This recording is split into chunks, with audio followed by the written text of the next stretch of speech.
దేవుని నామానికి స్తోత్రం. మరొక వాక్యాన్ని దేవుని యొక్క లేఖనాల నుండి మనము ధ్యానం చేసుకుందాం. యెషయా గ్రంథము 57వ అధ్యాయము 15వ వచనం నుంచి చదువుకుందాం. చిన్న ప్రార్థన చేసుకుందాం. పరిశుద్ధుడైన తండ్రి, ప్రేమ కలిగిన ప్రభువా, నీ ఘనమైన పాదాలకు వందనాలు, స్తోత్రాలు, స్తుతులు చెల్లిస్తూ ఉన్నాం. నీ లేఖనాలను ధ్యానించుచూ ఉండగా కొన్ని సంగతులను మేము గ్రహించినట్లు మాకు మనోనేత్రాన్ని తెరవండి, గ్రహింపు దయచేయండి ప్రభువా. మా ఆత్మలను ఉజ్జీవింపచేయండి. మీ సన్నిధి మాతో ఉంచి మీ నామానికి మహిమ తెచ్చుకోమని ఈ సమయంలో నన్ను మీ సిలువ చాటును మరుగుపరుచుకొని ప్రభువా, వినువారికి మేలుకరముగాను దీవెనకరముగాను ఆశీర్వాదకరముగాను చేయమని ప్రార్థిస్తున్నాను. ఒట్టివాడినయ్యా, మట్టివాడిని, ఎందుకు పనికిరాని వాడిని, ఈ కొద్ది ప్రార్థనకి మీరుగా జవాబు దయచేయమని మహిమ ఘనత ప్రభావములు మీకే ఆరోపించుకుంటూ శక్తి కలిగిన యేసు నామములో అతి మిక్కిలి వినయముగా ప్రార్థించి వేడుకొనుచున్నాము తండ్రి, ఆమేన్. చూడండి ప్రియులరా, యెషయా గ్రంథము 57వ అధ్యాయము 15వ వచనం నుంచి కొన్ని వచనాలు చదువుకుందాం. మహాఘనుడును మహోన్నతుడును పరిశుద్ధుడును నిత్య నివాసియునైన వాడు ఎలాగూ సెలవిచ్చుచున్నాడు, నేను మహోన్నతమైన పరిశుద్ధ స్థలములలో నివసించువాడును. చూడండి, దేవుడి యొక్క నివాసం ఎక్కడుంది? మహోన్నతమైన పరిశుద్ధ స్థలములలో నివసించేవాడు. ఆయన మహాగణుడు, మహోన్నతుడు, తండ్రి, కుమార, పరిశుద్ధాత్మ, త్రియేక దేవుడు, ఒకే ఒక దేవుడు. ఆయనే సర్వాధికారి అయిన యేసుక్రీస్తు ప్రభు. యేసు అనగా రక్షకుడు, క్రీస్తు అనగా అభిషిక్తుడు. ఆయన సెలవిచ్చినది ఏమనగా ఆయన సెలవు ఇవ్వాలి, మానవుల మాటలు కాదు. ఏమండి, మానవుల మాటలు కాదు. మానవుల మాటలు ఏమండి కొంతవరకే, కానీ దేవుడి సెలవు ఇచ్చిన మాటలు ఎంతో గొప్పవి. కనుక ఆ మాటలలో ప్రభావం ఉన్నది, ఆ మాటలలో శక్తి ఉన్నది, ఆయనలో జీవం ఉన్నది. ఆయనలో ఏమండి ప్రియులరా, చనిపోయిన వారిని బ్రతికించే దేవుడు, గురుడివారికి స్వస్థతనిచ్చే దేవుడు, మోగవారికి మాటలు ఇచ్చే దేవుడు, కుంటివారికి కాళ్ళు ఇచ్చే దేవుడు, మరి విడిపోయిన కుటుంబాలను కట్టే దేవుడు.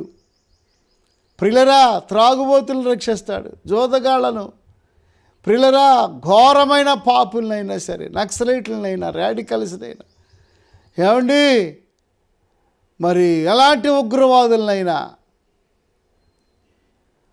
ప్రియులరా, గమనించండి, ఆశ కలిగి ఉంటే తప్పనిసరిగా దేవుడు వారికి సహాయము చేస్తాడు. ఆశ అనేది నీవు పెట్టుబడి పెడితే ఆశ నీది,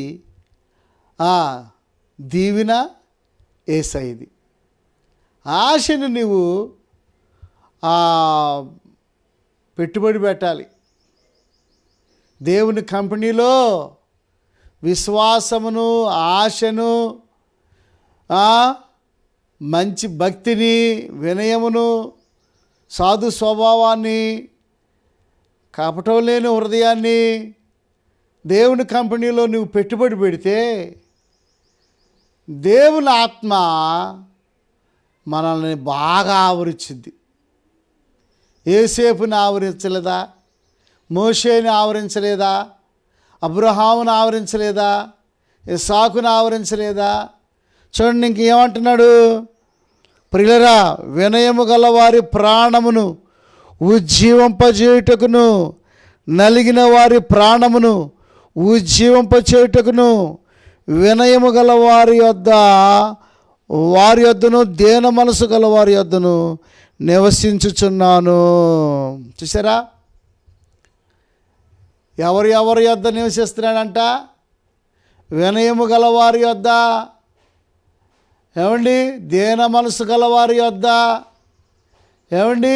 నలిగిన వారి యొక్క ప్రాణములను ఉజ్జీవింపచేయటకు. నలిగినావా? ఏమండి? వేసారిపోయినావా? నీ ప్రాణాన్ని దేవుడు ఉజ్జీవింపజేస్తాడు. నీ ప్రాణానికి నూతన శక్తి ఇస్తాడు. ఏలియా అలసిన వాడై, మరణ భయము చేత మరణాపేక్ష కలిగిన వాడై, చనిపోతే బాగుండు అని అపేక్ష కలిగి ఏం చేశాడంట? మరి దిక్కు తోచని పరిస్థితుల్లో దేవుడు మాట్లాడుతున్నాడు. ఏలియా, నీవు ఈ రొట్టెను తిను, శక్తికి మించినటువంటి ప్రయాణం ఉన్నది, లే. ప్రియులరా, ఎంతో విరిగి నలిగిన హృదయంతో దేవుని పరిచర్య చేసే ఏలియాకి ఒక కష్టం ఎదురైంది. కష్టం ఎదురైనప్పుడు ఇక నా పని అయిపోయింది అనుకున్నాడు. లేదు సహోదరుడా, సోదరి, లేదు. ముందున్న కాలంలో దేవుడు ఈ 25లో ఒక ప్రత్యేకమైన రీతిలో దేవుడు నిన్ను దర్శిస్తాడు. నీ ఇరుకులు, నీ ఇబ్బందులు, నీ శోధనలు, నీ అప్పులు, నీ యొక్క కష్టాలు అన్నీ తొలగిస్తాడు. నీ బిడ్డలకు వివాహం జరిగిస్తాడు. నీకు ఉద్యోగం వచ్చుద్ది. నీవు నీ వ్యాపారంలో వర్ధిల్లుతావు. ఈ సంవత్సరంలో ఒక ప్రత్యేకమైన రీతిలో దేవుని ఆశీర్వాదము, స్వస్థత, ఆర్థిక విధముగా నీకు కలిసి వచ్చిద్దయ్యా. నీరసించిపోమాకు, సొమ్మసిల్లిపోమాకు, నలిగిపోమాకు, నా పని అయిపోయింది అని నువ్వు సతికిలపడమాకు. ఏలియా, లే, శక్తికి మించిన ప్రయాణము నువ్వు చేయాలి. భయపడొద్దు, నేను ఆడ సంగతి నేను చూసుకుంటా. భయపడుతున్నావా సహోదరుడా, సహోదరి? భయపడొద్దు. మనలో ఉన్న దేవుడు లోకములో ఉన్నవాడు కంటే చాలా గొప్పవాడు. సహోదరుడా, లోకములో ఉన్నవాడు కంటే మనలో ఉన్నవాడు ఎంతో గొప్పవాడు. పునరుద్ధానుడు తిరిగి లేచి మన కొరకు మరలా తిరిగి రాబోచు ఉన్నాడు. కనుక ధైర్యం కలిగి మనం ఏం చేయాలి? ముందుకు సాగవలసిన వారమై ఉన్నాము. ఏలియా ఎంతో ప్రార్థన పరుడు, ఎంతో వినయము కలిగిన వాడు, నలిగిన హృదయం కలిగిన వాడు, ఎంతో దీన మనసు కలిగినటువంటి వాడు. ఒక సందర్భంలో భయపడ్డాడు. ఆ దేశపు రాణి యెజబెలుకి భయపడ్డాడు. ప్రియులరా, అయినప్పటికీ భయపడితేనే దేవుడు విడిచిపెడతాడా? ప్రభునందు ప్రియ దేవుని పిల్లరా, దేవుడు విడిచిపెట్టడు. భయం ఉన్నా, వ్యాధులున్నా, ఇరుకులున్నా, ఇబ్బందులున్నా దేవుడు మాత్రము నిన్ను విడిచిపెట్టడు, నిన్ను విడవను, నిన్ను ఎడబాయును అన్నాడు. ఒకసారి దేవుని స్వరం ఆ వాగ్దానం నాకు వచ్చింది. నిన్ను విడవను, నిన్ను ఎడబాయును. అవును ప్రియులరా, కరోనాలో ఎంతో చనిపోతాము అని అనుకున్నాం. అంత భయంకరమైనటువంటి ఆ ఇంజక్షన్లో భయంకరంగా నీరసించిపోయి, షుగర్ పెరిగిపోయి, భయంకరమైనటువంటి పరిస్థితుల్లో ఎంతోమంది భక్తి కలిగిన వాళ్ళు, ఎంతోమంది ప్రార్థన పరులు కూడా పిలుపు వచ్చింది, వెళ్ళిపోయారు. కానీ దేవుడు ఇంకా కొంతకాలం ఉండి సేవ చేయని మరి దేవుడు మరి ప్రేమించి దైవజనుల ప్రార్థన మరి దేవుడు ఆలకించి దేవుడు నాకు సహాయము చేశాడు. గమనించండి ప్రియులరా, కనుక దేవుడు విడవడు. ప్రాణాన్ని దేవుడు ఏం చేస్తాడు? ఉజ్జీవింపజేస్తాడు. ప్రాణాన్ని దేవుడు పురుకొల్పుతాడు, ఉజ్జీవింపజేస్తాడు. నీ ఆత్మను ఉజ్జీవింపజేస్తాడు. నీ శరీరాన్ని దేవుడు ఉజ్జీవింపజేస్తాడు. ఆయన నిన్ను విడవడు, నిన్ను ఎడబాయుడు. నీ వద్దే ఆయన నివాసము చేస్తాడని వ్రాయబడి ఉంది. నివాసం చేస్తాడంట. అంటే నివాసం అంటే ఇంకా కలిసి మెలిసి ఎక్కడికి వెళ్తే అక్కడికి వస్తూ ఉంటాడు. అవును ప్రియులరా, నువ్వు నలిగిన హృదయముతో వినయముతో కూడిన భక్తి విధానము, ఏ లోపము లేని వ్యక్తిగా నీవు ఉన్నట్లయితే, ఏ కపటము లేని వ్యక్తిగా నీవు ఉన్నట్లయితే, ఏ మోసము లేని వ్యక్తిగా నీవు ఉన్నట్లయితే, ఏ అబద్ధములు లేని వ్యక్తిగా నీవు ఉన్నట్లయితే, యుక్తి కుయుక్తి మోసము లోక జ్ఞానము లేక మరొకటి నీవు ఉండడానికి వీలు లేదు, నీకు ఉండడానికి వీలు లేదు. అలాగన ఉన్నట్లయితే దేవుని ఆత్మ నీ మీదకు రాదు, దేవుడు నీ యొద్ద నివాసము ఉండడు. బైబిల్లో ఏముంది? నమ్మకస్తులైన వారికి పరలోక రాజ్యం అని వ్రాయబడి ఉంది. నా యొద్ద నివసించినట్లు నమ్మకస్తులైన వారిని కనిపెట్టుచూ ఉన్నాను. ప్రభునందు ప్రియ దేవుని పిల్లరా, గమనించండి. నమ్మకంగా ఉంటున్నావా? నీకు అప్పగించబడిన పనిలో, నీకు అప్పగించిన పనిలో, నీకు దేవుడిచ్చిన తలంతులో, దేవుడు నీకు ఇచ్చిన వరాల విషయంలో, దేవుడు నీకు ఇచ్చిన జ్ఞాన విషయంలో, దేవుడు నీకు ఇచ్చిన గాత్ర విషయంలో, దేవుడు నీకు ఇచ్చిన వసతుల విషయంలో, దేవుడు నీకు ఇచ్చినటువంటి ఆరోగ్య విషయంలో, దేవుడు నీకు ఇచ్చినటువంటి మరి ధన విషయంలో, దేవుడు నీకు ఇచ్చిన తెలివి విషయంలో నీవు దేవునికి నమ్మకంగా ఉంటున్నావా? సోదరుడా సోదరి, నమ్మకస్తులకు మెండైన దీవెనలు. మహాగణుడు, మహోన్నతుడు, ఆది సంభూతుడు, ఆశ్చర్యకరుడు, ఆలోచనకర్త ఏలియా మరలా రొట్టెను తీసుకున్నాడు, బలం పుంజుకున్నాడు, మంచి పరిచర్య చేసినాడు. మంచి ప్రార్థన పరుడండి ఏలియా గారు. కర్మేలు పర్వతం మీద ఎంత ప్రార్థన చేసినాడు ప్రియులరా. అలాంటి ప్రార్థన జీవితం మీరు అందరం కలిగి ఉంటే ఏలియా ప్రార్థనకి ఆ దేశమే గలిబిలైపోయింది. ఏలియా ప్రార్థనకి ఆ ప్రదేశము, ఆ దేశము, ఇజ్రాయెల్ దేశము గసగసలాడిందండి. రాజు భయపడ్డాడు. చూసారా ప్రియులరా? ప్రభునందు ప్రియ దేవుని పిల్లరా, నీ ప్రార్థన జీవితానికి నీ ఇంటివారు, నీ పొరుగువారు, నీ బంధువులు, నీ స్నేహితులు భయపడుచున్నారా? మొరపెట్టు, నాకు మొరపెట్టుము, నేను నీకు ఉత్తరం ఇచ్చేదును. గ్రహించలేని గూఢమైన సంగతులు నేను మీకు తెలియజేసేదును. నాకు మొరపెట్టుము, నేను నీకు ఉత్తరం ఇస్తాను. మొరపెట్టాడు ఏలియా. ఎందుకంటే క్వాలిటీస్ ఉండే ఏలియాలో.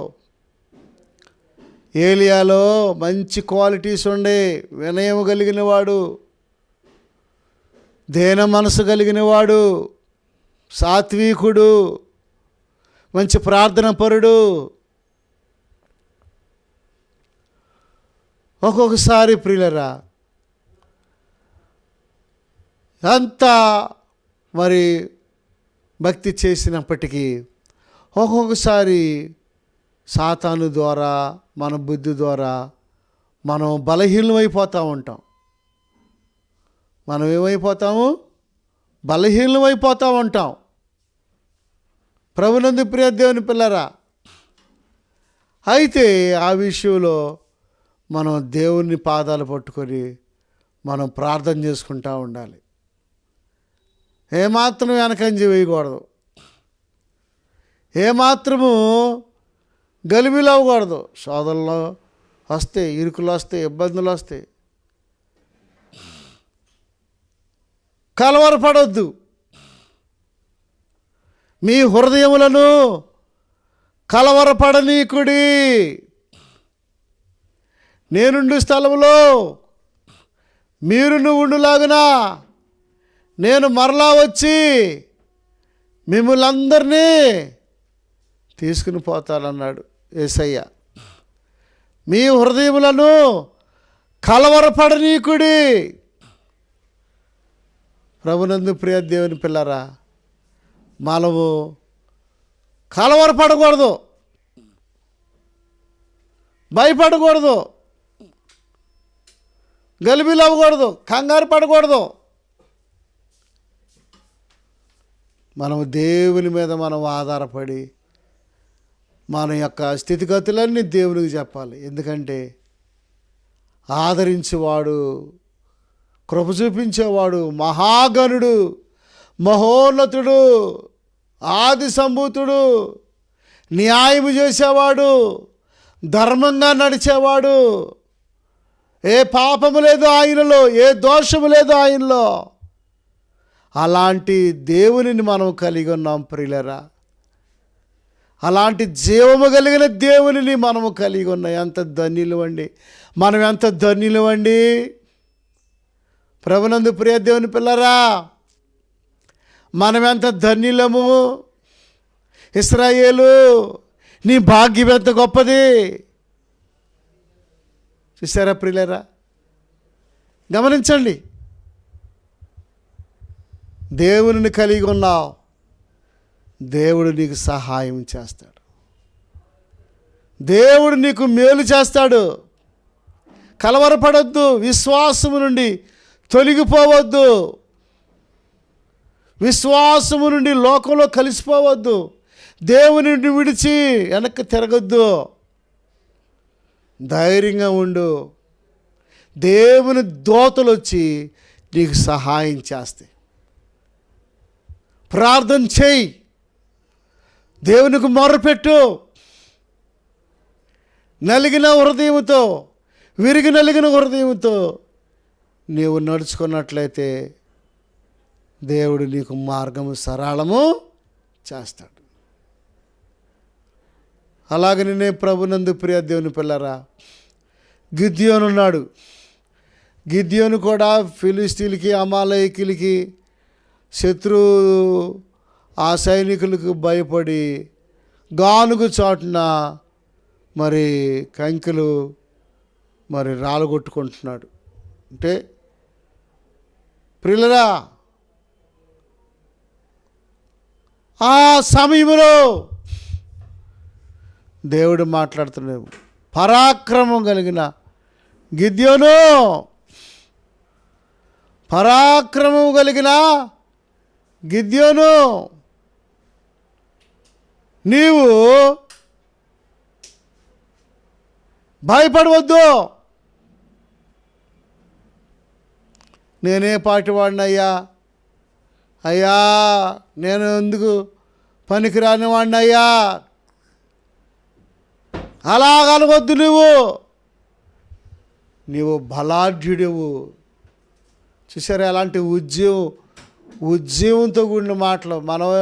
మనోళ్ళైతే నీకేం తెలియదు, నువ్వు అన్ఫిట్టు, నీకేం తెలీదు, నువ్వు పనికిరానోడివి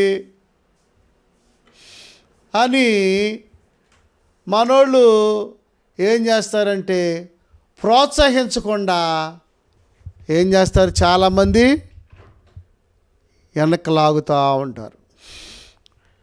అవును ప్రియులరా,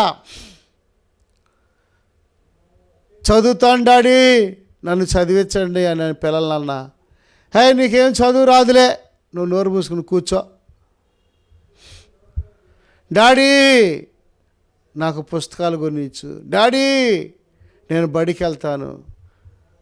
అయ్యో మనం అంత చదువులు ఎక్కడ చదువుతామయ్యా, మనం చదవలేమయ్యా. దేవుని వైపు చూస్తే నీ బిడ్డలను దేవుడు చదివిస్తాడు. దేవుని వైపు చూస్తే నీకు మంచి భవిష్యత్తు ఉంటుంది. నా వైపు చూచి రక్షించబడండి. యేసు వైపు చూచుచు ఓపికతో పరిగెత్తు అని పౌలు గారు చెబుతున్నాడు. యేసు వైపు చూచుచు మీ ముందు ఉన్నటువంటి పరుగు పందెములో ఓపికతో పరిగెత్తు. సహోదరుడా సహోదరి, ఎలాంటి మాటలు దేవుడు ఇస్తున్నాడు. నువ్వు యేసు వైపు చూస్తున్నావా, మనుషుల వైపు చూస్తున్నావా? యేసు వైపు చూస్తున్నావా, లోక వైపు చూస్తున్నావా? పేతురు సముద్రం మీద నడుస్తూ ప్రియులరా గాలి వైపు చూచాడు. దేని వైపు? గాలి వైపు చూచిన వెంటనే మరుక్షణము అతడు నీటిలో దిగిపోవటం ప్రారంభించాడు. గాలి వైపు చూస్తే అతడు ఏమయ్యాడు? నీటిలో ఏమయ్యాడు? మునిగిపోబోచు ఉన్నాడు, మునిగాడు. యేసు వైపు చూచినప్పటి అంతసేపు, చూస్తూ ఉన్నంతసేపు నీటిలో మునిగిపోవాలా. ఎప్పుడైతే దృష్టిని యేసు మీద నుంచి దృష్టిని గాలి వైపు ఎప్పుడైతే చూచాడో కిందకి దిగిపోయాడు. సిలువ వైపు చూడు, నీ భారమంతా తీరు. సిలువ వైపు చూడు, నీ కష్టాలన్నీ తొలగిపోతాయి. యేసు వైపు చూడు, నీ భారమంతా తీరు, తీరానికి చేరు. తీరానికి చేరు. ఎంత దూరమైనా, అది ఎంత భారమైనా, ఎంత దూరమైనా, అది ఎంత భారమైనా, యేసు వైపు చూడు, నీ భారమంత తీరు, తీరానికి చేరు. తీరానికి చేరు. యేసు వైపు చూస్తే పేతురు, ప్రభునందు ప్రియ దేవుని పిల్లరా, యేసు వైపు చూడకుండా గాలి వైపు చూచాడు. బలాఢ్యుడైన గిద్యోను కూడా దేవుని వైపు చూడకుండా తన శక్తి సామర్థ్యాల మీద ఆధారపడి, నేనే పాటివాడిని, నా గోత్రం ఏ పాటిది, నేనే పాటివాడిని, నేను ఎందుకు పనికొస్తాను, నలిగిన వారి ప్రాణములను ఉజ్జీవింపచేయుటకు, దేన మనసు కలిగిన వారిని ఉజ్జీవింపచేయుటకు నేను మీతో నివాసము చేయుచు ఉన్నాను. ఎక్కడైతే 2-3 నా నామము పేరట కూడి ఉంటారో వారి మధ్య నేను ఉంటాను అన్నాడే. మర్చిపోయినావా సహోదరి? ఎక్కడైతే ఆ 2-3 కూడా అబద్ధకులు కాదు, మోసగాళ్ళు కాదు, ఆ 2-3 నీతిమంతులై ఉండి దేవుని కొరకు కనిపెట్టుకొనుచు ఏ లోపము లేని వారై ఉంటేనే వారి మధ్య ఉంటాడు. కానీ నువ్వు తిని తాగి నీ ఇష్టానుసారంగా జీవిస్తూ మళ్ళీ మోకరించి ప్రార్థన చేసుకుంటే అక్కడ ఉన్నాడు దేవుడు.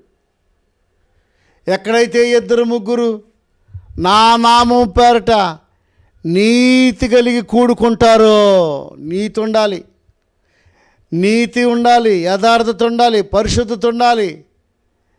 ప్రభునందు ప్రియ దేవుని పిల్లరా గమనించండి, నీతి తప్పి నగరమును స్థాపించువానికి శ్రమ. నీతి తప్పి నగరమును స్థాపించువానికి శ్రమ. నీతి తప్పారు, పెద్ద పెద్ద ఇళ్ళు కట్టుకుంటారు. దేవుణ్ణి విడిచిపెట్టారు, పెద్ద పెద్ద స్టూడియోలు కట్టుకున్నారు. పెద్ద పెద్ద ధనవంతులు అయిపోయారు. ఏమయ్యారు? 4-5 రోజుల నుంచి వాళ్ళ ఆస్తి ఏమైంది? కారిపోతుంది. కార్చిచ్చు. ప్రభునందు ప్రియ దేవుని పిల్లరా, బలాఢ్యుడైనటువంటి గిద్యోను లే అన్నప్పుడు బలం పుంజుకున్నాడు. ఏదో సూచనలు అడిగాడు. ఆ సూచన మేరకు దేవుడు సహాయం చేశాడు. నడుం బిగించుకున్నాడు, యుద్ధం చేశాడు, అమాలేకుల్ని ఓడించాడు. శత్రువైన సాతాన్ని ఓడింపజేస్తాడు నువ్వు గనక నిలబడితే. నువ్వు గనక దేవుని మాటకు లోబడి నడుం బిగించుకుంటే తప్పనిసరిగా గిద్యోనికి ఇచ్చిన జయము, పేతురికి ఇచ్చిన జయము, అలాగే ఏలియా గారికి ఇచ్చిన జయము దేవుడు మనకి, మన బిడ్డలకి, మన కుటుంబాలకి ఇస్తాడు. దేవుడి కొద్ది మాటలు దీవించును గాక. తలల వంచండి, ప్రార్థన చేసుకుందాం.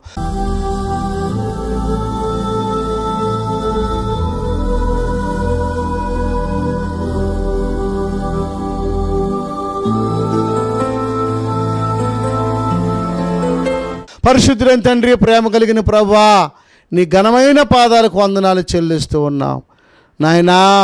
నలిగిన వారి ప్రాణములను, దేన మనసు కలిగిన వారిని ఉజ్జింప చేయటానికి మా మధ్యలోకి వచ్చినందుకే మీకు స్తోత్రాలు, మాతో ఉన్నందుకే స్తోత్రాలు. ఈ విన్న వాక్యాలకు ముద్ర వేసి వినుచున్న ప్రజలకు కూడా వాళ్ళని కూడా ఉజ్జింప చేసి మీ నామానికి మేము తెచ్చు. రోగులను ఉంటే స్వస్థపరచండి అయా. విడిపోయిన కుటుంబాలు కట్టండి అయా. దిక్కులేని బిడ్డలకు సహాయం చేయి, అనాథులకు సహాయం చేయి, అనేకులను మేలుతో తృప్తిపరచండి.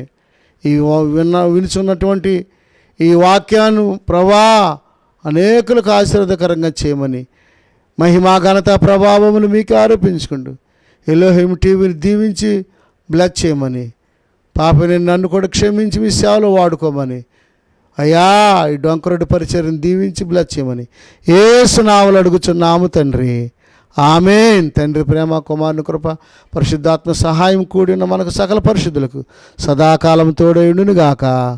ఆమేన్. Okay, god bless you.